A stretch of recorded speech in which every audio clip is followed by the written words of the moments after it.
എഫേസ്യ ലേഖനം 3-ാം അധ്യായത്തിൻ്റെ 4-ാമത്തെ എപ്പിസോഡാണ് നമ്മൾ കേൾക്കുന്നത്. അപ്പോൾ അതിൻ്റെ 7-ാമത്തെ വാക്യം, എഫേസ്യർ 3:7. ആ സുവിശേഷം ആ ആ ആ ആ അപ്പോൾ ആ ശുശ്രൂഷകനെ ഞാനെങ്കിൽ ആ സുവിശേഷത്തിന് അവൻ്റെ ശക്തിയുടെ വ്യാപാരപ്രകാരം. ഞാൻ ഏറ്റവും ഫോക്കസ് ചെയ്യുന്നൊരു ഭാഗമാണ് ദൈവശക്തി നമുക്ക് വേണം, ആത്മശക്തി നമുക്ക് വേണം. രക്ഷിക്കപ്പെട്ട് 2 അന്യഭാഷയും പറഞ്ഞുകൊണ്ടിരുന്നാലൊന്നും കാര്യം നടക്കുന്നില്ല. ആത്മശക്തി വേണം. അപ്പോസ്തലന്മാർ മഹാശക്തിയോടെ കർത്താവ് യേശു ക്രിസ്തുവിന്റെ പുനരുത്ഥാനത്തിന് സാക്ഷ്യം പറഞ്ഞു. എങ്കിലും ഈ അത്യന്ത ശക്തി ഞങ്ങളുടെ സ്വന്തമൊന്നല്ല എന്ന് പറയേണ്ടതിന് ഈ നിക്ഷേപം ഞങ്ങൾക്ക് മൺപാത്രത്തരത്തിലെ പോലെ പരിശുദ്ധാത്മാവിന്റെ ശക്തിയും അത്യന്ത ശക്തിയായിട്ട് കണ്ടു, അത് നിക്ഷേപമായിട്ട് കണ്ടു. ശൗൽ മേൽക്കുമേൽ ശക്തി പ്രാപിച്ചു. എഫേസ്യ ലേഖനം എങ്കിലും എഫേസ്യ ലേഖനത്തിലെ ഈ ശക്തിയെക്കുറിച്ച് പറയുന്ന ഭാഗം എന്താണ്? എൻ്റെ 1-ാം അധ്യായത്തിലുണ്ട്. അവൻ്റെ ബലത്തിന് വല്ലഭത്വത്തിൻ്റെ വ്യാപാരത്താൽ വിശ്വസിക്കുന്ന നമുക്ക് വേണ്ടി വ്യാപരിക്കുന്ന അവൻ്റെ ശക്തിയുടെ അളവറ്റ വലിപ്പം ഇന്നതെന്നറിയേണ്ടതിന്, ദൈവശക്തിയുടെ അളവറ്റ വലിപ്പം ഇന്നതെന്നറിയേണ്ടതിന്. ഹല്ലേലൂയ. അടുത്ത് എഫേസ്യർ 3 അവൻ നല്ല മഹത്വത്തിൻ്റെ ധനത്തിന് ഒത്തവണ്ണം അവൻ്റെ ആത്മാവിനാൽ നിങ്ങൾ അകത്തെ മനുഷ്യൻ ശക്തിയോടെ ബലപ്പെടണം.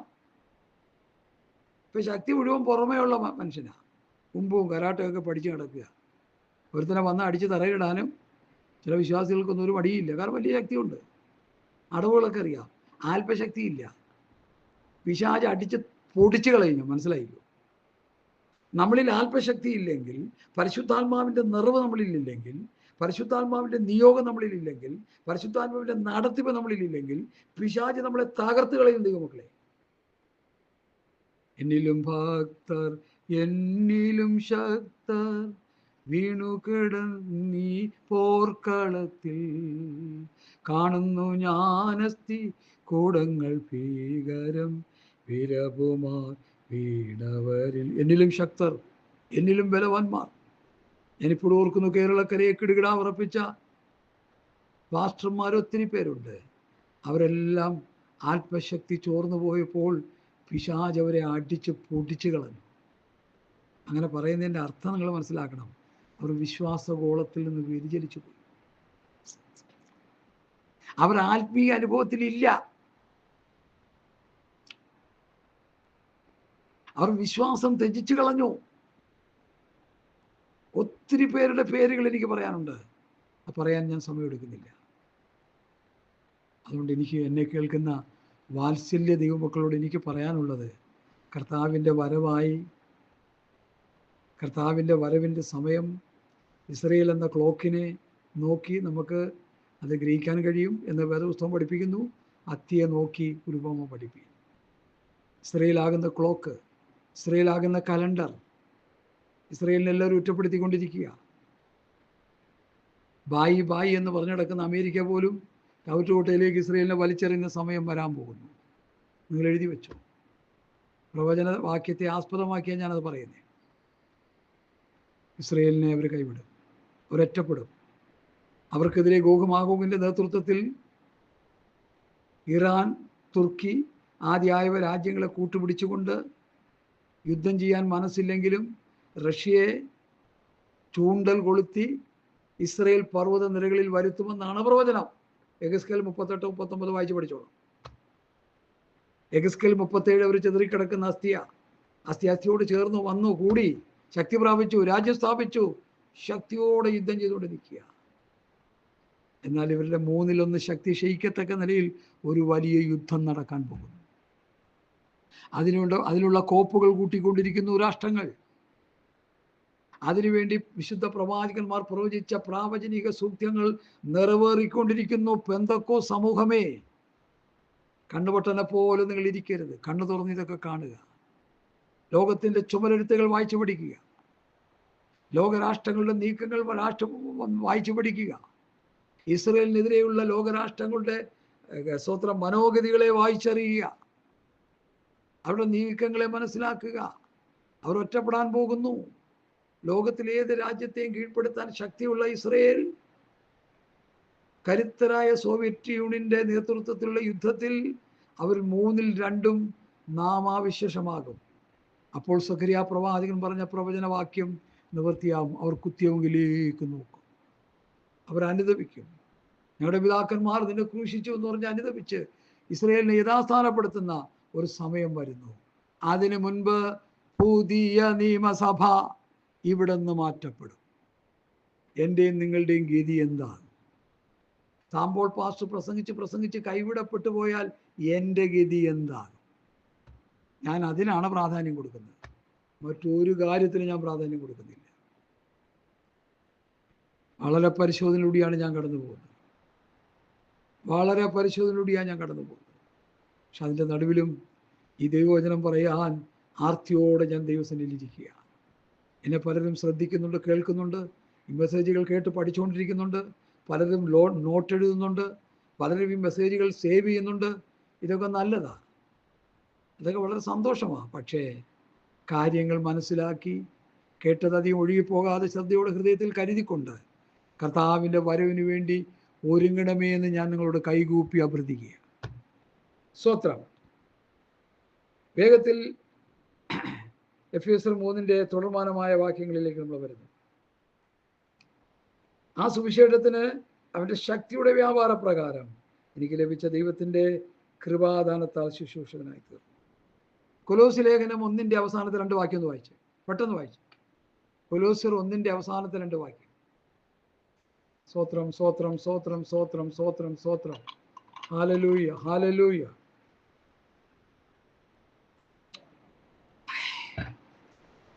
കൊലോസ്യർ 1 അധ്യായത്തിന്റെ അവസാനത്തെ 2 വാക്യം. അവനെ ഞങ്ങൾ അറിയിക്കുന്നതിൽ ഏത് മനുഷ്യനെയും ക്രിസ്തുവിൽ തികഞ്ഞവരായി നിർത്തേണ്ടതിന് ഏത് മനുഷ്യനെയും പ്രബോധിപ്പിക്കുകയും ഏത് മനുഷ്യനോടും സകല ജ്ഞാനത്തോടും കൂടി ഉപദേശിക്കുകയും ചെയ്യുന്നു.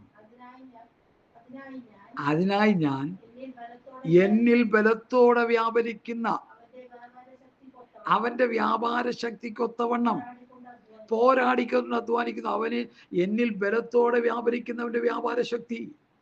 സുവിശേഷ വേലയ്ക്ക് വേണ്ടി വേർതിരിക്കപ്പെട്ട സഹോദരി സഹോദരന്മാരെ, സഹോദരിമാരോട് ഞാൻ വിട്ടുവിട്ട് പറഞ്ഞത് ക്ഷമിക്കണം. സഹോദരിമാർക്ക് സുവിശേഷ പ്രവർത്തനത്തിൽ പങ്കാളികളാകാം, സഹോദരിമാരെയൊക്കെ പ്രബോധിപ്പിക്കാം. പുരുഷന്മാർ ഇരിക്കുന്ന സ്ഥലങ്ങളിൽ അവരെഴുന്നേറ്റ് പ്രസംഗിക്കുന്നതിന് പൗലോസ് വിലക്ക് തന്നിട്ടുണ്ട്. എനിക്ക് വിലക്കൊന്നുമില്ല. എനിക്ക് വിലക്കുന്ന ആ വിലക്കാ ഞാൻ പറയില്ല. ദൈവസഭയുടെ അപ്പോസ്തലൻ പൗലോസാ. സ്ത്രീ സഭയിൽ സംസാരിക്കുന്ന അനുചിതമല്ലോ. അതുകൊണ്ട് എനിക്ക് പറയാനുള്ളത്, സഹോദരന്മാരെ, എനിക്ക് ലഭിച്ച ശക്തി, ആ ശക്തിക്കൊത്തോളം ഞാൻ പോരാടിക്കൊണ്ട് അധ്വാനിക്കുന്നു. പൗലോസിന് ശക്തി ഉണ്ടായിരുന്നു. സുവിശേഷ വേലയ്ക്ക് വേണ്ടി മുമ്പോട്ട് ഇറങ്ങുന്ന ദൈവദാസന്മാർക്ക്, പാസ്റ്റർമാർക്ക്, സുവിശേഷന്മാർക്ക്, ഉപദേഷ്ടാക്കന്മാർക്ക്, അപ്പോസ്തലന്മാർക്ക്, പ്രവാചകന്മാർക്ക് വേണ്ടത് ദൈവശക്തിയാ. ഒരുണക്ക പ്രാർത്ഥനയും ഒരുണക്ക വചനധ്യാനവും കൊണ്ട് ഒന്നും നടക്കില്ല. ആത്മാവിൽ വചനം ധ്യാനിച്ച് ആത്മാവിൽ പ്രാർത്ഥിച്ച് ശക്തി ആർജിച്ചു കൊണ്ടിരിക്കണം. പണ്ട് ഞാനൊരു കൊതുകിന്റെ ബാറ്റ് എടുത്ത് കൊതുകിനെ അടിക്കാൻ തുടങ്ങി. നിർഭാഗ്യമെന്ന് പറയട്ടെ, കൊതുക് ബാറ്റിന്റെ ഉള്ളിൽ കൂടി കയറി അപ്പുറം പോവുക. ഞാൻ ഇതെന്ത് കളിയുടായത്? ഞാൻ കൃത്യമായിട്ട് കൊതുകിനെ അടിച്ചു, പക്ഷേ കൊതുക് പോകുന്നില്ല. നോക്കിയപ്പോ ബാറ്ററി മുഴുവൻ ഡൗൺ ആയിരിക്കുക. നല്ല ചാർജുള്ള ബാറ്ററി ഇട്ടിട്ട് കൊതുകിനെ അടിച്ചപ്പോ മാലപ്പടക്കം പോലെയുള്ള ശബ്ദത്തോടെ കൊതുക് പൊട്ടിത്തെറിക്കുകയായിരുന്നു. കാരണം എന്താ? പവറില്ല. ഇന്നത്തെ പെന്തക്കോസ്തുകാരും അത് തന്നെയാ, പവറില്ല, ശക്തിയില്ല. കാര്യങ്ങളൊക്കെ കുറച്ചൊക്കെ അറിയാം, പക്ഷെ ശക്തിയില്ല, നിൽക്കാൻ പറ്റത്തില്ല. ലോകത്തോടും ജഡത്തോടും പിശാചിനോടും യുദ്ധം ചെയ്ത് മുന്നോട്ട് പോകണമെങ്കിൽ ആത്മാവിൻ്റെ പ്രാർത്ഥന, ഏത് നേരത്തും ആത്മാവിൽ പ്രാർത്ഥിച്ചു. കർത്താവ് എന്നെ അത് പഠിപ്പിച്ചുകൊണ്ടിരിക്കുക ദിവസങ്ങളിൽ. റോമാലേഖനത്തിലുണ്ട് ആത്മാവിൽ പ്രാർത്ഥിക്കുന്നത്. വേണ്ടുവോളം പ്രാർത്ഥിക്കേണ്ട എന്തെന്നാം അറിയുന്നില്ലല്ലോ. ആത്മാവ് നമുക്ക് വേണ്ടി ഉച്ചരിച്ച കൂടാത്ത ഞരക്കങ്ങളാൽ നമുക്ക് വേണ്ടി പക്ഷപാതം ചെയ്യുന്നു. നീ പരിശുദ്ധാത്മാവിൽ നിറഞ്ഞ് അങ്ങോട്ട് പ്രാർത്ഥിക്കുമ്പോൾ ആത്മാവ് നിന്റെ വിഷയങ്ങളും മറ്റുള്ള പ്രധാന വിഷയങ്ങളും ആത്മാവ് തന്നെ നമ്മളിരുന്നോണ്ട് ദൈവത്തോട് പറഞ്ഞോളും, പ്രാർത്ഥിച്ചോളും. അത് ദൈവത്തിന് അറിയാം, നമ്മൾ അറിയണ്ട, മറ്റുള്ളവരും അറിയണ്ട. നമ്മൾ പറയുന്ന ഭാഷക്കാരുണ്ടെങ്കിൽ അറിയാം. പരിശുദ്ധാത്മാവിന്റെ ആവിർഭാവത്തിൽ അത് മനസ്സിലാക്കിയെന്ന് വേദപുസ്തകം വെളിപ്പെടുത്തുന്നു. 10, 13, 14 കൂട്ടം ദേശക്കാർ വന്നപ്പോൾ ആ ദേശക്കാരുടെ ഭാഷയിൽ അപ്പോസ്തലന്മാർ ആത്മാവിൽ നിറഞ്ഞ് സംസാരിച്ചു. അതവർക്ക് മനസ്സിലായി. അവർ പറഞ്ഞു, ദൈവത്തിന്റെ വൻകാര്യങ്ങൾ പ്രസ്താവിക്കുന്നു. ഇവർ നമ്മുടെ ഭാഷയിൽ ദൈവത്തിന്റെ വൻകാര്യങ്ങളെ പ്രസ്താവിക്കുന്നു. ഇന്ന് കുറെ ചാപ്പൻ ചവറും പറഞ്ഞു കൂട്ടു അന്യഭാഷ എന്ന് പറഞ്ഞ്. ഞാനവരെ കളിയാക്കുകയല്ല. ജീവിതമില്ലാത്ത എന്ത് അന്യഭാഷ, പ്രമാണമില്ലാത്ത എന്ത് അന്യഭാഷ, താഴ്മയും വിനയവും ദൈവസ്നേഹവും ഇല്ലാത്ത എന്ത് അന്യഭാഷ. എനിക്കാണെങ്കിലും ഇതൊക്കെ ബാധകമാണെന്നേ ഞാനതാ പേടിച്ചരണ്ടിരിക്കും. ഞാൻ പേടിച്ചരണ്ടിരിക്കുക. ഇപ്പോൾ എനിക്ക് അക്കരെ ചെന്നെത്താൻ പറ്റുമെന്ന് പേടിച്ചരണ്ടിരിക്കുക ഞാൻ. കാരണം എന്താ, അനേകർ വീണ് പോയ പോർക്കളത്തിലാണ് ഞാൻ നിൽക്കുന്നത്. ഉദ്ദേശിക്കുന്ന പോലെയല്ല, അനേകർ വീണ് പോയ പോർക്കളം. ഇവിടെ എനിക്ക് ലോകത്തോടും ജഡത്തോടും പിശാചിനോടും യുദ്ധം ചെയ്യേണ്ടതായിട്ടുണ്ട്. ഇത് പറയുമ്പോൾ 1 കൊരിന്ത്യർ ലേഖനത്തിലെ ഒരു വാക്യം എൻ്റെ ഹൃദയത്തിൽ വരിക. 2 കൊരിന്ത്യർ ലേഖനത്തിലെ ഒരു വിഷയം എൻ്റെ ഹൃദയത്തിലേക്ക് വരിക. നിങ്ങൾ വായിച്ച് കേൾപ്പിക്കാം. ഹല്ലേലൂയ. 1 കൊരിന്ത്യർ ലേഖനം 7-ാം അധ്യായം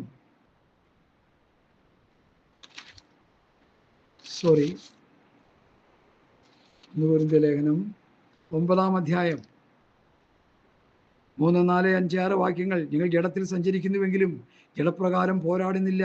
നിങ്ങളുടെ പോരിൻ്റെ ആയുധങ്ങൾ ജഡീയങ്ങളല്ല, കോട്ടകളെ ഇടിപ്പാൻ ദൈവത്തിൽ ശക്തിയുള്ളവ തന്നെ.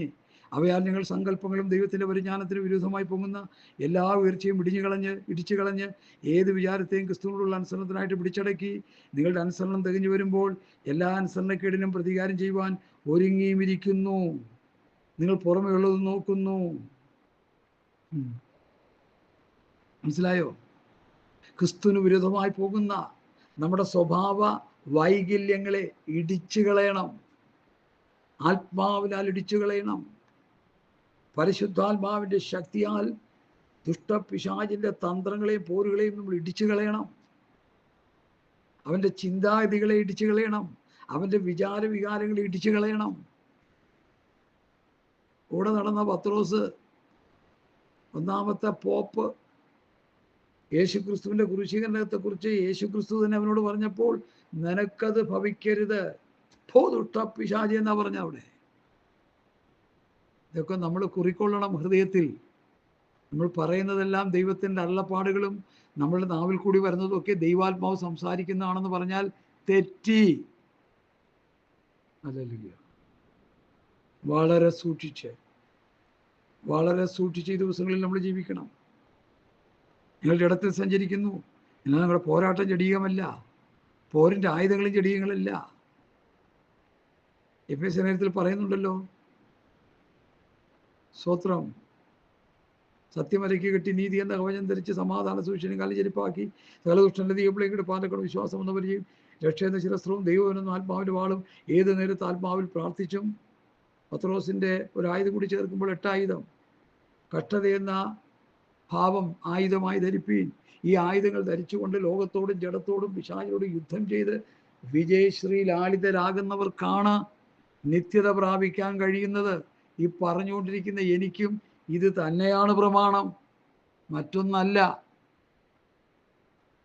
ഹല്ലേലൂയ. ഞാൻ മുമ്പോട്ട് വരട്ടെ. 8-ാം വാക്യം. സകല വിശുദ്ധന്മാരിലും ഏറ്റവും ചെറിയവനായ എനിക്ക് ജാതികളോട് ക്രിസ്തുവിൻ്റെ അപ്രമേയ ധനത്തെക്കുറിച്ച് പ്രസംഗിപ്പാനും സകലവും സൃഷ്ടിച്ച ദൈവത്തിൻ്റെ അനാദികാലം മുതൽ മറഞ്ഞുകിടന്ന മർമ്മത്തിൻ്റെ വ്യവസ്ഥ ഇന്നതെന്ന് പ്രകാശിപ്പാനുമായി ഈ കൃപ നൽകിയിരിക്കുന്നു. ഇവിടെ 1 കൊരിന്ത്യർ ലേഖനം 15-ാം അധ്യായം സ്പർശിക്കാതെ എനിക്ക് മുമ്പോട്ട് പോകാൻ പറ്റത്തില്ല. ഹല്ലേലൂയ. ഏറ്റവും ചെറിയവനായ എനിക്ക്, എഫേസ്യർ 3-ന്റെ-8-ാം വാക്യം, ഏറ്റവും ചെറിയവനായ എനിക്ക്. 1 കൊരിന്ത്യർ 15-ന്റെ സ്തോത്രം എല്ലാവർക്കും ഒടുവിൽ അകാല പ്രജ പോലെ എനിക്കും പ്രത്യക്ഷനായി. അകാല പ്രജ, born out of due time, ചാപിള്ള എന്നാണ് അതിൻ്റെ അർത്ഥം. മാസം തികയുന്നതിന് മുമ്പ് പ്രസവിച്ചു വീണ ഒരു മാംസ കഷ്ണം. എല്ലാവർക്കും ഒടുവിൽ അകാല പ്രജ പോലെ എനിക്കും പ്രത്യക്ഷനായി. ഞാൻ അപ്പോസ്തലന്മാർ ഏറ്റവും ചെറിയവനല്ലോ, ദൈവസഭയെ ഉപദ്രവിച്ചതിനാൽ ഞാൻ അപ്പോസ്തലൻ എന്ന പേരിന് യോഗ്യനുമല്ല. എങ്കിലും ഞാൻ ആകുന്നത് കൃപയാലാകുന്നു. എന്നോടുള്ള അവൻ്റെ കൃപ വ്യർത്ഥമായതുമില്ല. അവരെക്കാളും ഞാൻ അത്യന്തം അധ്വാനിച്ചു. എന്നാൽ ഞാനല്ല, എന്നോടുകൂടെയുള്ള ദൈവകൃപയത്രേ. നമ്മളൊത്തിരി അധ്വാനിച്ചു എന്ന് പറഞ്ഞാലും നമ്മളല്ല, നമ്മളോടുകൂടെയുള്ള ദൈവകൃപയാണ്. ഞാൻ സൗമ്യതയും താഴ്മയുള്ളവനാകിയാൽ എൻ്റെ മുഖമേറ്റുകൊണ്ട് എന്നോട് പഠിപ്പി. നമ്മൾ ദൈവസന്നിധിയിൽ സൗമ്യതയോടെ താഴ്മയോടെ ജീവിക്കണം. ഓരോരുത്തരും മറ്റുള്ളവനെ തന്നെക്കാൾ ശ്രേഷ്ഠനെന്ന് എണ്ണിക്കൊള്ളണം. ഇല്ലെങ്കിൽ എന്തു പറ്റുമെന്ന് ചോദിച്ചാൽ പാളിപ്പോകാൻ സാധ്യതയുണ്ട്, തകർന്നു പോകാൻ സാധ്യതയുണ്ട്. സഹോദരങ്ങളെ, ഞാൻ മുമ്പോട്ട് പോരുക. അങ്ങനെ ഇപ്പോൾ സ്വർഗത്തിൽ വാഴ്ചകൾക്കും അധികാരങ്ങൾക്കും ദൈവത്തിൻ്റെ ബഹുവിധമായ ജ്ഞാനം അവൻ നമ്മുടെ കർത്താവായ യേശുക്രിസ്തുവിൽ നിവർത്തിച്ച അനാദികാല പ്രകാരം സഭ മുഖാന്തരം അറിവായി വന്നു. അപ്പോൾ ദൈവത്തിൻ്റെ ബഹുവിധമായ ജ്ഞാനം, വചനത്തിലൂടെ ആ ജ്ഞാനം അവൻ നമ്മുടെ കർത്താവായ യേശുക്രിസ്തുവിൽ നിവർത്തിച്ച അനാദികാല പ്രകാരം സഭ മുഖാന്തരം അറിവായി വന്നു. സഭയിലാണ് ദൈവത്തിൻ്റെ പ്രവൃത്തി. 2 or 3 പേർ കൂടി വരുമ്പോൾ അത് ദൈവത്തിൻ്റെ സഭയാ, ശരീരമാം സഭയാ, മണവാട്ടിയായ സഭയാ, കന്യകമായ സഭയാ, ദൈവാത്മാവ് വസിക്കുന്ന മന്ദിരമാകുന്ന സഭയാ. സഭയിലാണ് ദൈവം മർമ്മം വെളിപ്പെടുത്തുന്നത്. സഭയിലാണ് ദൈവവചനത്തിലൂടെ ഈ കാര്യങ്ങൾ വെളിപ്പെടുത്തി തരുന്നത്. അതാ ഇവിടെ പൗലോസ് പറയുന്നത്, സഭ മുഖാന്തരം അറിവായി വന്നു. എഫേസ്യ ലേഖനം 1-ാം അധ്യായത്തിലും അതുണ്ട്. എല്ലാ വാഴ്ചയ്ക്കും എല്ലാറ്റിനും എല്ലാം നിറയ്ക്കുന്നവൻ്റെ നിറവായിരിക്കുന്ന അവൻ്റെ ശരീരമായ സഭയ്ക്ക് കൊടുക്കുകയും ചെയ്തിരിക്കുന്നു. യേശുക്രിസ്തുവിൻ്റെ ശരീരമാം സഭയ്ക്കാണ് എല്ലാ നിറവ്, എല്ലാ ആത്മീയ അനുഗ്രഹങ്ങൾ, എല്ലാ സ്വർഗീയ അനുഗ്രഹങ്ങൾ സഭയ്ക്കാണ് കൊടുക്കുന്നത്, വ്യക്തികൾക്കല്ല. സഭയായിട്ട്, ഒരു കൂട്ടമായിട്ട് 2 or 3 പേർ കൂടുമ്പോൾ അത് സഭയായി. ആ സഭയിലാണ് ദൈവത്തിൻ്റെ അനുഗ്രഹങ്ങൾ പകരപ്പെടുന്നത്. ഈ ബോധ്യം നമുക്കുണ്ടാകണം. സഭ മുഖാന്തരം അറിവായി വന്നു, ശരീരമാം സഭയ്ക്ക് കൊടുക്കുകയും ചെയ്തിരിക്കുന്നു. ഇതൊക്കെ എണ്ണപ്പെട്ട മാർമിക സത്യങ്ങളാണ്. അവനിൽ ആശ്രയിച്ചിട്ട് അവങ്കിലുള്ള വിശ്വാസത്താൽ നമുക്ക് ധൈര്യവും പ്രവേശനവുമുണ്ട്. അതുകൊണ്ട് ഞാൻ നിങ്ങൾക്ക് വേണ്ടി സഹിക്കുന്ന കഷ്ടങ്ങൾ നിങ്ങളുടെ മഹത്വമാകിയാൽ അവ നിമിത്തം അധൈര്യപ്പെട്ടു പോകരുതെന്ന് അപേക്ഷിക്കുന്നു. പൗലോസ് ദൈവസഭയ്ക്ക് വേണ്ടി എന്ത് ചെയ്യുന്നു? കഷ്ടമനുഭവിക്കുന്നു. ആ കഷ്ടത നിങ്ങളുടെ മഹത്വമാണ്, അതുകൊണ്ട് അധൈര്യപ്പെട്ടു പോകരുതെന്ന് പൗലോസ് പറയുക. ഇന്നത്തെ പൗലോസുമാരൊന്നും കഷ്ടം അനുഭവിക്കുന്നില്ല, അവരെല്ലാം സുഖിച്ചുകൊണ്ടിരിക്കുക. അതുകൊണ്ട് ഒരു ദൈവകൃപ ഇല്ലാത്തത്. ദൈവരാജ്യത്തിന് വേണ്ടി കഷ്ടം അനുഭവിക്കുമ്പോൾ, ദൈവരാജ്യത്തിന് വേണ്ടി ബുദ്ധിമുട്ടുകൾ അനുഭവിക്കുമ്പോൾ, ദൈവരാജ്യത്തിന് വേണ്ടി പ്രയാസങ്ങൾ അനുഭവിക്കുമ്പോഴാണ് യഥാർത്ഥ ദൈവകൃപ വെളിപ്പെടുത്തുന്നത്. സമൃദ്ധിയുടെ മടിത്തട്ടിൽ കിടക്കുന്ന ഒരു മനുഷ്യർക്കും ഇതൊന്നും വെളിപ്പെട്ട് കിട്ടുകയില്ല. അപ്പോസ്തലന്മാർ കഷ്ടം അനുഭവിച്ചു. ഇന്നത്തെ അപ്പോസ്തലന്മാർ സുഖിച്ചുകൊണ്ടിരിക്കുക. അവർ സുഖിക്കാനാണ് ശുശ്രൂഷ ചെയ്യുന്നത്, അവർ പണം ഉണ്ടാക്കാനാണ് ശുശ്രൂഷ ചെയ്യുന്നത്. അതുകൊണ്ടാണ് ആത്മീയഗോളം ജീർണിച്ച് കിടക്കുന്നത്, കാലമില്ലാത്ത ഉപ്പ് പോലെ കിടക്കുന്നത്, വെളിച്ചമില്ലാതെ ഇരുട്ടിൽ കിടന്ന് തടി തപ്പുന്നത്. അതുകൊണ്ട് സഭ അപ്പോസ്തലന്മാരുടെ ഉപദേശത്തിലേക്ക് മടങ്ങി വരട്ടെ, അപ്പോസ്തലന്മാരുടെ ചിന്താഗതിയിലേക്ക് മടങ്ങി വരട്ടെ. അവർ പറയുന്ന ആശയങ്ങളിലേക്ക്, അവർ പറയുന്ന തത്വസംഹിതകളിലേക്ക്, അവർ പറയുന്ന ഉപദേശ സത്യങ്ങളിലേക്ക് സഭകൾ മടങ്ങി വരട്ടെ. ഹല്ലേലൂയ. ഇനി അതിൻ്റെ 14 വാക്യങ്ങൾ വായിച്ച് ഞാൻ പ്രാർത്ഥിപ്പാൻ കർത്താവിൽ ശരണപ്പെടുന്നു. അത് നിമിത്തം ഞാൻ സ്വർഗത്തിലും ഭൂമിയിലും സകല കുടുംബത്തിലും വേർപെടുവാൻ കാരണമായ പിതാവിൻ്റെ സന്നിധിയിൽ മുട്ടുകുത്തുന്നു. അവൻ തൻ്റെ മഹത്വത്തിൻ്റെ ധനത്തിനൊത്തവണ്ണം അവൻ്റെ ആത്മാവിനാൽ നിങ്ങൾ അകത്തെ മനുഷ്യൻ ശക്തിയോടെ ബലപ്പെടണം. പൗലോസിൻ്റെ പ്രാർത്ഥനയിൽ ശ്രദ്ധേയമായൊരു പ്രാർത്ഥനയാണിത്. തലവിലപ്പറമ്പിലെ ക്ലാസ്സിൽ ഞാൻ പൗലോസിൻ്റെ പ്രാർത്ഥനയെക്കുറിച്ച് കഴിഞ്ഞ പ്രാവശ്യം തുടങ്ങി വെച്ചു. അവിടെ ഇത് വിശദമായിട്ട് സംസാരിക്കാൻ താല്പര്യപ്പെടുന്നു. ഇപ്പോൾ ഒന്ന് ഓടിച്ചു പറഞ്ഞു പോവുകയാണ്. അവൻ്റെ മഹത്വത്തിൻ്റെ ധനത്തിനൊത്തവണ്ണം അവൻ്റെ ആത്മാവിനാൽ, ദൈവത്തിൻ്റെ ആത്മാവിനാൽ അകത്തെ മനുഷ്യൻ ശക്തിയോടെ ബലപ്പെടണം. നമ്മളിപ്പോൾ പുറത്തെ മനുഷ്യനെ ബലപ്പെടുത്തുക, പുറത്തെ മനുഷ്യനെ മോടിപ്പെടുത്തുക, പുറത്തെ മനുഷ്യനെ കരിവാരി തേക്കുക, പുറത്തെ മനുഷ്യനെ പുട്ടിയടിക്കുക, പുറത്തെ മനുഷ്യനെ ഭംഗിപ്പെടുത്തുക, പുറത്തെ മനുഷ്യനെ ഏതൊക്കെ കോലത്തിലാക്കി തീർക്കാമോ അതൊക്കെ ചെയ്തുകൊണ്ടിരിക്കുക. ഒരു മുടി വെളുപ്പിപ്പാനോ കറുപ്പിപ്പാനോ കഴിയില്ലെന്ന് കർത്താവ് പറഞ്ഞെങ്കിൽ അത് ഞങ്ങൾക്ക് കഴിയുമെന്ന് തെളിയിച്ചുകൊണ്ടിരിക്കുക പെന്തക്കോസ്തുകാർ. അങ്ങനെ ചെയ്യുന്നവരൊക്കെ മാനസാന്തരപ്പെട്ട് മടങ്ങി വന്നോണം. ഹല്ലേലൂയ, സ്തോത്രം. അകത്തെ മനുഷ്യൻ ശക്തിയോടെ ബലപ്പെടേണ്ടതിന് ക്രിസ്തു വിശ്വാസത്താൽ നിങ്ങളുടെ ഹൃദയങ്ങളിൽ വസിക്കേണ്ടതിന് വരം നൽകണമെന്നും നിങ്ങൾ സ്നേഹത്തിൽ വേരൂന്നി അടിസ്ഥാനപ്പെട്ടവരായി വീതി നീളം ഉയരം ആഴം എന്ത് എന്ന് സകല വിശുദ്ധന്മാരോടുകൂടി ഗ്രഹിപ്പാനും പരിജ്ഞാനത്തെ കവിയുന്ന ക്രിസ്തു സ്നേഹത്തെ അറിവാനും. പരിജ്ഞാനത്തെ കവിയുന്ന ക്രിസ്തുവിൻ സ്നേഹം. സ്വത്രം. ചിന്തിച്ചു നോക്കി, എത്ര മഹത്തരമായ വിഷയങ്ങളാണ് ഇവിടെ പറയുന്നത്. നമുക്ക് കുറേ പരിജ്ഞാനമുണ്ട്. ആ പരിജ്ഞാനത്തെ കവിയുന്ന ക്രിസ്തുവിൻ്റെ സ്നേഹം. സ്നേഹമില്ലെങ്കിൽ ഒന്നുമില്ല. സ്നേഹമില്ലെങ്കിൽ ഒന്നുമില്ല സഹോദരന്മാരെ. കൂട്ടുവിശ്വാസികളെ സ്നേഹിക്കാൻ കഴിയാതെ ഒരു ചുക്കും നമുക്ക് ചെയ്യാൻ കഴിയത്തില്ല. ഞാൻ മനുഷ്യരുടെയും ദൂതന്മാരുടെയും ഭാഷകൾ സംസാരിച്ചാലും സ്നേഹമില്ലെങ്കിൽ എനിക്ക് മുഴങ്ങുന്ന ചെമ്പോ ചിലമ്പുന്ന കൈത്താളമോ അത്രേ. എനിക്ക് പ്രവചനപരം ഉണ്ടായിട്ടും സകല മർമ്മങ്ങളും സകല ജ്ഞാനവും ഗ്രഹിച്ചാലും മലകളെ നീക്കുവാൻ തക്കവണ്ണം വിശ്വാസം ഉണ്ടായാലും സ്നേഹമില്ലെങ്കിൽ ഞാൻ ഏതുമില്ല. എനിക്കുള്ളതെല്ലാം അന്നദാനം ചെയ്താലും എൻ്റെ ശരീരം ചുടുവാൻ ഏൽപ്പിച്ചാലും സ്നേഹമില്ലെങ്കിൽ ഏതുമില്ല. സ്നേഹമില്ലെങ്കിൽ എനിക്കൊരു പ്രയോജനവുമില്ല. സ്നേഹം ദീർഘമായി ക്ഷമിക്കുകയും ദയ കാണിക്കുകയും ചെയ്യുന്നു. സ്നേഹം സ്പർദ്ധിക്കുന്നില്ല, സ്നേഹം നീളിക്കുന്നില്ല, ചീർക്കുന്നില്ല, അയോഗ്യമായി നടക്കുന്നില്ല, സ്വാർത്ഥം അന്വേഷിക്കുന്നില്ല, ദ്വേഷപ്പെടുന്നില്ല, ദോഷം കണക്കിടുന്നില്ല, അനീതിയിൽ സന്തോഷിക്കാതെ സത്യത്തിൽ സന്തോഷിക്കുന്നു, എല്ലാം പൊറുക്കുന്നു, എല്ലാം വിശ്വസിക്കുന്നു, എല്ലാം പ്രത്യാശിക്കുന്നു, എല്ലാം സഹിക്കുന്നു. സ്നേഹം ഒരു നാളും ഉതിർന്നു പോകുകയില്ല. പ്രവചനമോ അത് നീങ്ങിപ്പോകും, ഭാഷാപരമോ നിന്നുപോകും, ജ്ഞാനമോ അത് നീങ്ങിപ്പോകും. അംശമായി മാത്രം അറിയുന്നു, അംശമായി മാത്രം പ്രവചിക്കുന്നു. പൂർണ്ണമായത് വരുമ്പോൾ അംശമായി നീങ്ങിപ്പോകും. പൂർണ്ണമായത് കർത്താവായ യേശുക്രിസ്തുവാണ്.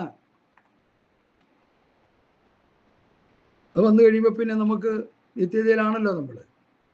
പിന്നെ നമ്മൾ സ്നേഹത്തിൻ്റെ മൂർത്തിഭാവത്തിൻ്റെ കൂടെയാ. ഈ 11 വാക്യം അപകടം. 1 കൊരിന്ത്യർ 13:11 വായിച്ചേ. 1 കൊരിന്ത്യർ 13:11 അപകടകരമായൊരു സ്റ്റേറ്റ്മെൻ്റാണിത്.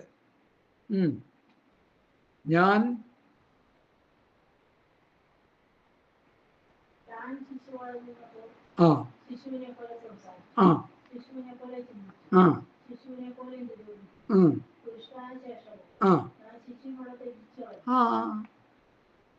എനിക്കത് പറയാൻ ഒത്തിരി ഉദാഹരണങ്ങളുണ്ട്. ഞങ്ങൾക്കൊരു കൊച്ചുണ്ട്, ഒരു മോളുടെ കൊച്ച്, എസ്തർ ഡേവിഡ് തോമസ്. അവരിവിടെ കുറേ ടോയ്സ് ഉണ്ട്. ഇവിടെ നോക്കി, ഈ ടോയ്സൊക്കെ നോക്കി. ഇത് കണ്ടോ? ഒരു കൊട്ട, അവിടെ ഒരു കിറ്റില്, അവിടെ ഒരു കൊട്ടയിൽ, അവിടെ ഒരു ബക്കറ്റില്, എല്ലായിടത്തും ടോയ്സ് ഇരിപ്പുണ്ട്. ഈ ടോയ്സുകളെല്ലാം അവൻ ഫസ്റ്റ് പി ഡിക്കോ സെക്കൻഡ് പി ഡി സിനോ അല്ലെങ്കിൽ അവന് MAക്കോ BAക്കോ പഠിക്കുന്ന ഒരു സാഹചര്യം വരുമ്പോൾ, വളർച്ച പ്രാപിച്ച് വരുമ്പോൾ, ഈ ടോയ്സുമായിട്ട് അവൻ്റെ മുമ്പിലോട്ട് ചെന്നാൽ എടുത്ത് വലിച്ചെറിഞ്ഞ് കളയും. അവരെ അടുത്ത് എവിടെയെങ്കിലും കുട്ടികളുണ്ടെങ്കിൽ ആ കുട്ടികൾ കൊടുക്കാൻ പറയും. കാരണം എന്താ? അവൻ മെച്യൂരിറ്റി ആയി വളർന്നു, അവൻ ഡിഗ്രിക്ക് പഠിക്കുക. ഇന്നത്തെ പെന്തക്കോസ്തുകാർ ഈ അവസ്ഥയെ കിടക്കുക. ഞാൻ പറഞ്ഞുകൊണ്ടിരിക്കുന്നത് ശിശുക്കളെ ഒന്നും ഒരു കാര്യം മനസ്സിലാക്കാൻ പറ്റുന്നില്ല. ദൈവത്തോട് പ്രാർത്ഥിക്കുക ദൈവമക്കളെ. ഞാൻ ശിശുവാണ്, ശിശുവിനെ പോലെ ചിന്തിക്കുന്നു, ശിശുവിനെ പോലെ നിരൂപിക്കുന്നു, ശിശുവിനെ പോലെ സംസാരിക്കുന്നു. എനിക്കൊന്ന് പക്വതയിലേക്ക് വരണം, എനിക്കൊരു വളർച്ച വേണം, എനിക്കൊരു ആത്മീയ വളർച്ച വേണം, എനിക്കൊരു ആത്മീയ വർധനവ് വേണം, എനിക്കൊരു ആത്മീയ നിറവ് വേണം എന്ന് എത്ര പേര് പ്രാർത്ഥിക്കും? സ്നേഹത്തിൽ സത്യം സംസാരിക്കുക. ഈ ദൈവസ്നേഹത്തിന്റെ ആഴം ഏറ്റെടുക്കാൻ പറ്റാത്തത് എന്തുകൊണ്ടെന്ന് ചോദിച്ചാൽ നമ്മൾക്ക് ആത്മീയ വളർച്ചയില്ല. ഉണ്ടെന്ന് നമ്മൾ അനുമാനിക്കുന്നു. ഞാൻ എന്തോ സംഭവമാണെന്ന് നമ്മൾ പറയുന്നു. ഞാൻ പറയുന്നു ഞാനൊന്നുമല്ല. ഞാൻ എത്ര പ്രസംഗിച്ചാലും ഞാൻ ആരുമല്ല. കാരണം പൗലൂസ് പറഞ്ഞു, പൗലൂസ് ആര് അപ്പൊല്ലോസ് ആരെന്ന് താൻ പറഞ്ഞപ്പോൾ നമ്മളിവിടെ എന്തോ ആണെന്ന് നമ്മൾ പറഞ്ഞാൽ എന്താ അതിനർത്ഥമുള്ളത്? ഞാൻ റവറൻറ്റ്, ഞാൻ ഡോക്ടർ, പിന്നെ നീ സെക്രട്ടറി, ഞാൻ പ്രസിഡന്റ്, നീ ഖജാൻജി, ഞാൻ കൗൺസിൽ മെമ്പർ. എന്നെ വിവാഹം നടത്തിയ ഒരു പാസ്റ്ററുണ്ട്, ചാക്കോ പാസ്റ്റർ, NC ചാക്കോ, മരിച്ചുപോയി അദ്ദേഹം. നല്ലൊരു മനുഷ്യനായിരുന്നു. അദ്ദേഹത്തിൻ്റെ മകനോട് ചോദിച്ചു, മോനെ മരിക്കുന്നതിന് മുമ്പ് പപ്പ എന്ത് ചെയ്യുന്നു? പപ്പ ഇന്ന സ്ഥലത്താണ് ട്രാൻസ്ഫർ ആയ, ഇന്ന സ്ഥലത്തുണ്ട്. പപ്പ ഇപ്പോൾ കൗൺസിലിൽ കയറിയത്.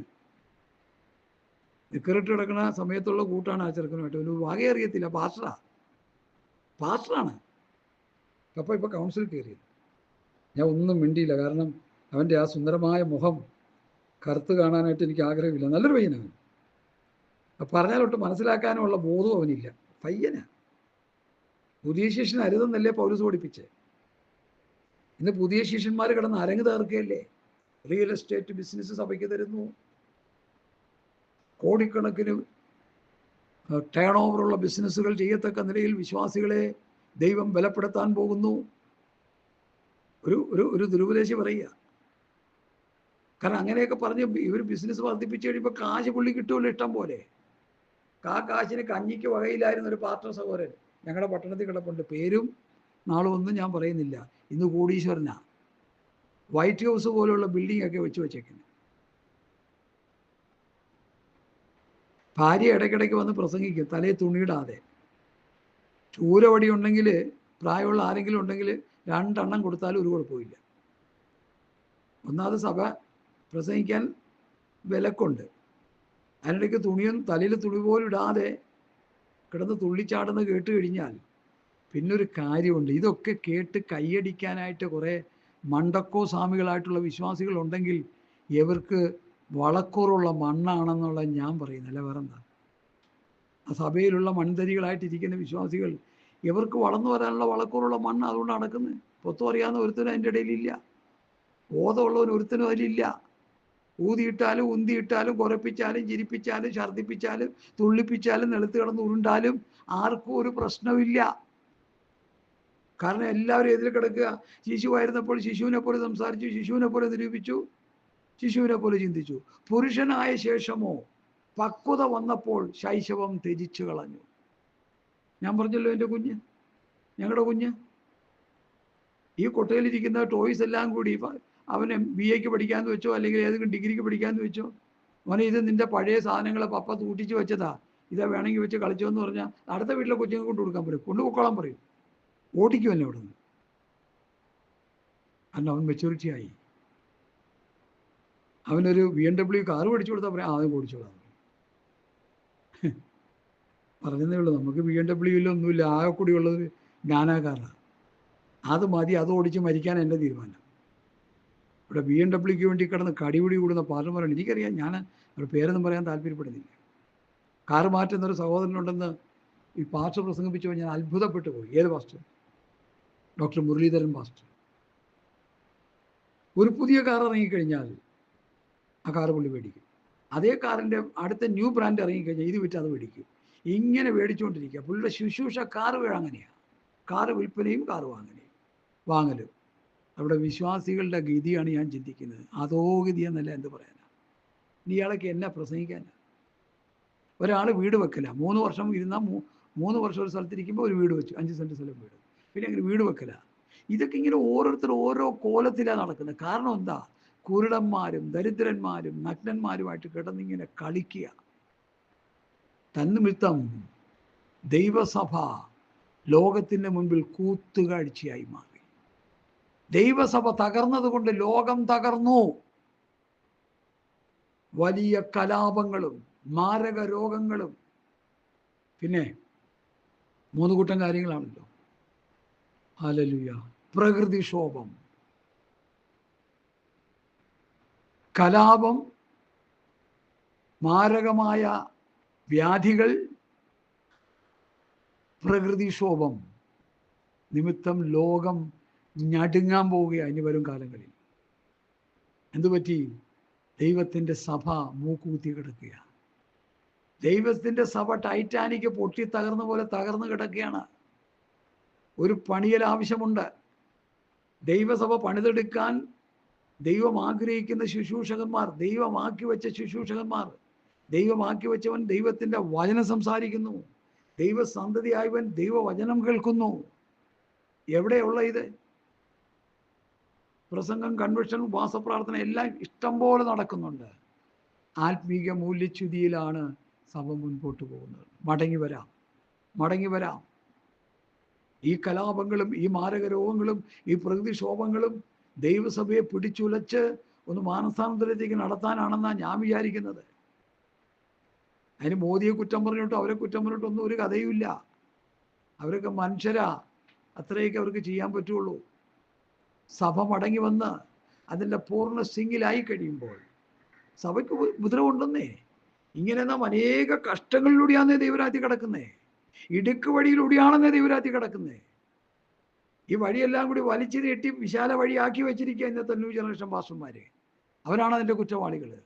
RSSകാരോ BJPക്കാരോ വിശ്വഹിന്ദു പരിഷത്തുകാരോ ശിവസേനക്കാരോ ബജരംഗ് ദൾകാരോ അല്ല നമ്മുടെ ഉത്തരവാദികൾ. നമ്മുടെ അപകടകാരികളായ നമ്മളെ ദൈവസഭയെ തെറ്റിച്ച് കളയുന്നത് നമ്മുടെ സഹോദരന്മാരിൽ നിന്ന് പുറപ്പെട്ടവർ തന്നെയാണ്. അവർ നമ്മുടെ നിന്ന് പുറപ്പെട്ടവരെങ്കിലും അവർ നമുക്കുള്ളവരായിരുന്നില്ല. അവർ ലോകത്തിലുള്ളതാണ്, ലോകത്തിലുള്ളത് സംസാരിക്കുന്നു, ലോകത്തിൻ്റെ അനുഗ്രഹങ്ങളെ കുറിച്ച് അവർ പ്രസംഗിച്ചുകൊണ്ടിരിക്കുന്നു. അതുകൊണ്ട് സഭ അപ്പോസ്തലന്മാരുടെ ഉപദേശത്തിലേക്ക് മടങ്ങി വരട്ടെ. ഈ പ്രശ്നങ്ങളൊക്കെ നടക്കുമ്പോൾ അതിൻ്റെ നടുവിലൂടെ സഭ മടങ്ങി വരട്ടെ. പീഡയിലൂടെ ദൈവസഭ മടങ്ങി വരണമെന്നാണ് ദൈവഹിതമെങ്കിൽ നമ്മളതിനെ മാറ്റാൻ വേണ്ടി പ്രാർത്ഥിക്കേണ്ട. പ്രധാനമായി എറണാകുളം പട്ടണത്തിൽ വരരുതെന്ന് പറഞ്ഞ് ഉപവസിച്ച് പ്രാർത്ഥിച്ച മാന്യന്മാരുള്ള പട്ടണത്തിലാണ് ഞാനും ശുശ്രൂഷിക്കുന്നത്. അമൃതാനമായി നീ വന്ന് കിടന്ന് ഒന്നും പറയേണ്ട, ഒരു മാസം അവരവിടെ കിടന്നു കുടിച്ച് തിന്ന് കുടിച്ച് പോയി ഉപവസിച്ച് പ്രാർത്ഥിക്കുകയായിരുന്നു നെഹ്റു സ്റ്റേഡിയത്തിന് ചുറ്റും. അവരിവിടെ വരരുതെന്ന്. എന്താ മോദി ഭരണത്തിൽ ഏറരുതെന്ന് പെന്തക്കോസ്ത് സംഭവം കിടന്ന് ഉപവസിച്ച് പ്രാർത്ഥിച്ച മാന്യന്മാരുള്ള കേരളത്തിൽ നമ്മൾ ജീവിക്കുന്നത്. കുരുടന്മാരും ദരിദ്രന്മാരും നഗ്നന്മാരും ആത്മീകമായി ഭൗതികമായോ ഇട്ടുമൂടാനുള്ള സ്വത്തുണ്ട്. 100 തലമുറയ്ക്ക് തിന്നാനുള്ള സ്വത്തുണ്ട്. എന്ത് ഗുണം, എന്ത് വിശേഷം. ഞാൻ ആരെയും വ്രണപ്പെടുത്താൻ പറയുകയില്ല. I M telling truth. ഞാൻ സത്യം വിളിച്ച് പറയുക. ഒരു മടങ്ങി വരവ് അപ്പോസ്തല ഉപദേശത്തിലേക്ക്, ക്രിസ്തുവിൻ്റെ പ്രമാണത്തിലേക്ക്, ഇടുക്ക് വഴിയിലേക്ക്, കഷ്ടങ്ങൾ അനുഭവിച്ചുകൊണ്ട് ക്രൂശ് എടുത്തുകൊണ്ട് കർത്താവിൻ്റെ പിറകെ പോകാൻ. യേശുവിൻ്റെ ക്രൂശൊന്നും ആരും എടുക്കണ്ട. അവനവൻ്റെ ക്രൂശ്, കഷ്ടതകളാകുന്ന ക്രൂശ്, പ്രതികൂലങ്ങളാകുന്ന ക്രൂശ്, പോരാട്ടങ്ങളാകുന്ന ക്രൂശ്, വെല്ലുവിളികളാകുന്ന ക്രൂശ്, രോഗങ്ങളാകുന്ന ക്രൂശ്, ഇതൊക്കെ നമ്മളെ ശുദ്ധീകരിക്കുന്ന ക്രൂശുകളാണ്. ഇതെടുത്തുകൊണ്ട് കർത്താവിൻ്റെ പുറകെ പോകാൻ ആരുണ്ട്? ഒരുവൻ എൻ്റെ പിന്നാലെ വരുവാൻ നിശ്ചയിച്ചാൽ തന്നെത്താൻ ത്യജിച്ച് തൻ്റെ ക്രൂശ് എടുക്കണം. നാം നമ്മളെ ത്യജിക്കണം. നാം നമ്മളെ വെറുമയായിട്ട് എണ്ണണം. നമ്മുടെ ഡോക്ടർ പട്ടവും റവറൻറ്റ് പട്ടവും നമ്മുടെ പ്രസിഡന്റ് പട്ടവും സെക്രട്ടറി പട്ടവും ഖജാൻജി പട്ടവും കൗൺസിൽ പട്ടവും ഒക്കെ ഊരി തറയെ വെച്ചിട്ട് ഞാൻ ഏതുമില്ല കർത്താവേ, ഞാനൊരു ചാപിള്ളയാണ് കർത്താവേ എന്ന് പറഞ്ഞ് പൗലോസ് പറഞ്ഞ പോലെ പറഞ്ഞുകൊണ്ട് മുമ്പോട്ട് വരാൻ താല്പര്യമുണ്ടോ? ഞാൻ വാക്കുകളെ ഉപസംഹരിക്കാൻ പോവുകയാണ്. ഹല്ലേലൂയ. സ്തോത്രം, സ്തോത്രം. അവൻ തൻ്റെ മഹത്വത്തിൻ്റെ തലത്തിനൊത്തവണ്ണം അവൻ്റെ ആത്മാവിനാൽ നിങ്ങളുടെ മനുഷ്യൻ ശക്തിയോടെ ബലപ്പെടേണ്ടതിനും ക്രിസ്തു വിശ്വാസത്താൽ നിങ്ങളുടെ ഹൃദയങ്ങളിൽ വസിക്കേണ്ടതിനും വരം നൽകണമെന്നും നിങ്ങൾ സ്നേഹത്തിൽ വേരൂന്നി, സ്നേഹത്തിൽ സത്യം സംസാരിച്ച്, എഫെസ്യ ലേഖനത്തിലെ വേറൊരു ഭാഷ, സ്നേഹത്തിൽ വേരൂന്നി, സ്നേഹത്തിൽ സത്യം സംസാരിച്ച്, സ്നേഹത്തിൽ വേരൂന്നി അടിസ്ഥാനപ്പെട്ടവരായി ദൈവസ്നേഹത്തിൻ്റെ നീതി വീളം ഉയരം ആഴം എന്തെന്ന് സകല വിശുദ്ധന്മാരോടുകൂടി ഗ്രഹിക്കുക. ഒരു യൂണിറ്റി ഉണ്ടായിരിക്കണം. നമ്മൾ ഒറ്റയ്ക്ക് നിന്ന പിശാച് അടിച്ച് പൊളിച്ചുകളയും നമ്മളെ. ഒരു യൂണിറ്റി 12 പേരുള്ള അവരെ കീഴ്പ്പെടുത്താൻ ലോകത്തിന് കഴിഞ്ഞില്ല. അവർ 12 പേരാണ് ക്രിസ്തുവിൻ്റെ സുവിശേഷം ലോകത്തിൽ മുഴുവൻ പരത്തിയത്. ആ സുവിശേഷത്തെ പിൽക്കാലങ്ങളിൽ പിശാച് മറ്റൊരു സുവിശേഷം, മറ്റൊരു ആത്മാവ്, മറ്റൊരു ക്രിസ്തുവിലേക്ക് ഒതുക്കി കൊണ്ടുപോയി. അത് വേറൊരു വിഷയം.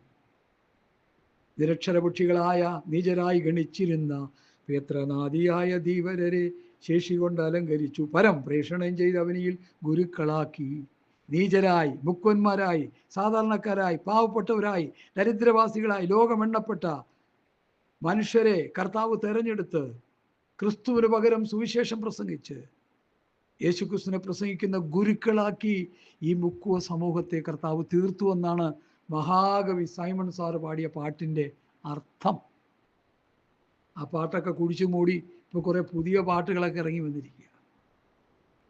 എന്നെ കേൾക്കുന്ന പ്രിയപ്പെട്ടവരെ, നമ്മൾ സകലതും വിറ്റ് തുലച്ച് കളഞ്ഞു. ഉപദേശ സത്യങ്ങളെല്ലാം വിറ്റു തുലച്ചു. പഴയ ആത്മീയ അനുഭവങ്ങളെല്ലാം വിറ്റു തുലച്ചു. എല്ലാം നശിപ്പിച്ചുകൊണ്ടിരിക്കുക. എനിക്ക് പറയാനുള്ളത്, ആദിമസഭയുടെ അനുഭവത്തിലേക്കൊരു മടങ്ങി വരവ്. പെന്തക്കോസ് പ്രസ്ഥാനങ്ങളിൽ മുമ്പുണ്ടായിരുന്ന കെ ഇബ്രാഹിം സാറും പി എം ഫിലിപ്പും സി സി ജോർജും പി എം ഫിലിപ്പച്ചൻ, അതുപോലെ വിശുദ്ധന്മാരായ ടി ജി ഉമ്മച്ചൻ, വിശുദ്ധന്മാരായ ഭക്തന്മാരുടെ ഒരു വലിയ നിരയുണ്ടായിരുന്നു പെന്തക്കോസ് പ്രസ്ഥാനങ്ങളിൽ. അവരുടെ ദർശനങ്ങൾ ഒപ്പിയെടുക്കുക. മറ്റു ക്യാപ്റ്റൻ ഷാമുവൽ നല്ലൊരു ദൈവമനുഷ്യനായിരുന്നു. അപാകതകളിൽ എല്ലാവരിലും കാണും. അതാരല്ല ഇല്ലാത്ത? ഇങ്ങനെ പറയുന്നവരിലില്ലേ? ഒരു മനുഷ്യൻ എന്നുള്ള നിലയിൽ എല്ലാവരും വീക്ക് പോയിന്റുകളുണ്ടാവും. അതിലേക്ക് നമ്മൾ ഫോക്കസ് ചെയ്യണ്ട. അവിടെ നല്ല കാര്യങ്ങളിലേക്ക്, അവരുടെ നല്ല ഉപദേശങ്ങളിലേക്ക്, അവരുടെ നല്ല സബ്ജക്റ്റുകളിലേക്ക് നമ്മൾ ശ്രദ്ധ കൊടുക്കുക. ഹല്ലേലൂയ. വചനവിരുദ്ധമായ കാര്യങ്ങളുണ്ടെങ്കിൽ അത് ഏറ്റെടുക്കണമെന്ന് ഞാൻ പറയത്തില്ല, അത് തള്ളിക്കളയുക. എന്നിട്ട് വചനത്തെ അനുകൂലിക്കുന്ന, വചനവ്യവസ്ഥയിൽ നിലനിൽക്കുന്ന, ഉപദേശത്തിൽ നിലനിൽക്കുന്ന ദൈവവൃത്യന്മാരുടെ പ്രസംഗങ്ങൾ കേൾക്കുകയും അവരിൽ നിന്ന് ആത്മീയ ഗുണപാഠങ്ങൾ പഠിച്ച്, എൻ്റെ ഭാഷയെ പറഞ്ഞ അപ്പോസ്തലന്മാരുടെ ഉപദേശങ്ങൾ പഠിച്ച് അവരുടെ ഉപദേശത്തിനനുസരിച്ച് ജീവിച്ച് നിത്യതയ്ക്ക് വേണ്ടി ഒരുങ്ങുവാൻ കർത്താവ് നമ്മെ സഹായിക്കട്ടെ.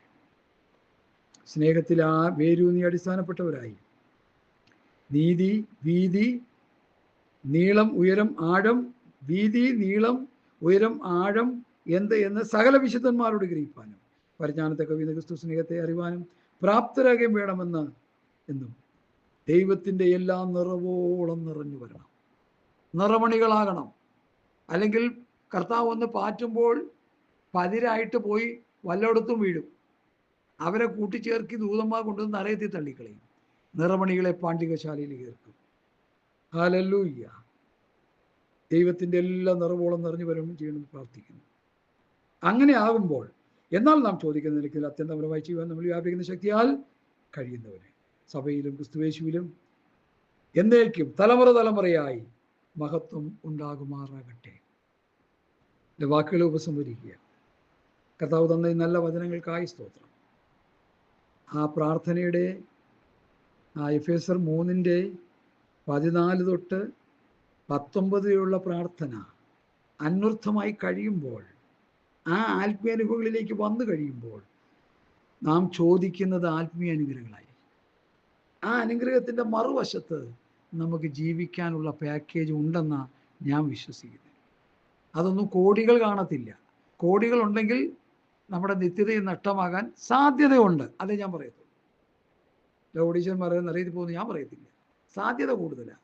അതുകൊണ്ട് വിറ്റ് ദർദർ കൊടുത്തോണം. സക്കായി ചെയ്തത് അതാ. നീ സക്കായി അങ്ങനെ ചെയ്തു, അതുകൊണ്ട് നീ അങ്ങനെ ചെയ്യുന്നു എഴുതി വെച്ചിട്ടില്ല. ആ ഗുണപാഠം നമ്മൾ എടുത്തോണം. പകുതി ദർദർ കൊടുത്തു, ചതിവാബി അങ്ങനെ 4 മടങ്ങി കൊടുത്തു, ബാക്കി ക്ലീൻ കട്ടായി. സക്കായിക്ക് നിത്യതയിൽ പോകാൻ നല്ല പരുവായി. ആ അനുഭവം സുവിശേഷത്തിൽ കിടക്കുന്നു. അത് ഒപ്പിയെടുക്കുക. ഒത്തിരി കോടികളും കൊണ്ടുവന്നവനോട് വിറ്റ് ദരിദ്രർ കൊടുത്തിട്ട് എൻ്റെ പിന്നാലെ വരാൻ പറഞ്ഞ ആ ഉപദേശം നമ്മൾ ഒപ്പിയെടുക്കുക. അങ്ങനെ നിത്യതയുടെ അവകാശികളായി മാറുവാൻ എഫേസ്യ ലേഖനം 3-ാം അധ്യായത്തിൻ്റെ പഠനം നമുക്ക് ഉപകാരമായി തീരട്ടെ. ജാതികൾ ക്രിസ്തുയേശുവിൻ്റെ കൂട്ടവകാശികൾ, ഏകശരീരസ്ഥർ, വാഗ്ദത്തത്തിൻ പങ്കാളികളൽ. അത് നമ്മൾ മറന്നു പോകരുത്. അത് 3 ഞാൻ വിശദീകരിക്കേണ്ട കാര്യമില്ല. യേശുക്രിസ്തുവിന് എന്തെല്ലാം പദവികൾ ദൈവം കൊടുത്തോ, ദൈവത്വം എന്നുള്ള നിലയിൽ മാത്രം നമുക്ക് കിട്ടത്തില്ല. ബാക്കി എല്ലാ ക്രിസ്തുവിന് കിട്ടിയ എല്ലാ സ്പിരിച്വൽ ബ്ലെസ്സിങ്ങും നമുക്ക് ദൈവം തരും. കൂട്ടവകാശം, ഏകശരീരസ്ഥം, വാഗ്ദത്തത്തിൽ പങ്കാളികൾ.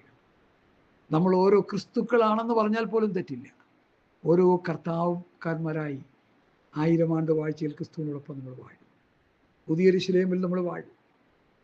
പുതിയ ആകാശം, പുതിയ ഭൂമി, രൂപാന്തര ശരീരം, 1000 ആണ്ട് വാഴ്ച, പുതിയ ആകാശം, പുതിയ ഭൂമി, ഇങ്ങനെയുള്ള സ്വർഗീയമായ അനുഗ്രഹത്തിൻ്റെ കലവറകളിലേക്ക് ഈ എഫേസ്യ ലേഖനം 3-ാം അധ്യായത്തിൻ്റെ പഠനം നമ്മളെ നടത്തട്ടെ.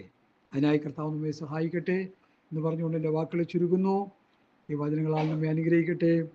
ആമേൻ, ആമേൻ, ആമേൻ, ആമേൻ, ആമേൻ. സ്വത്രം, സ്വത്രം, സ്വത്രം, സ്വത്രം, സ്വത്രം.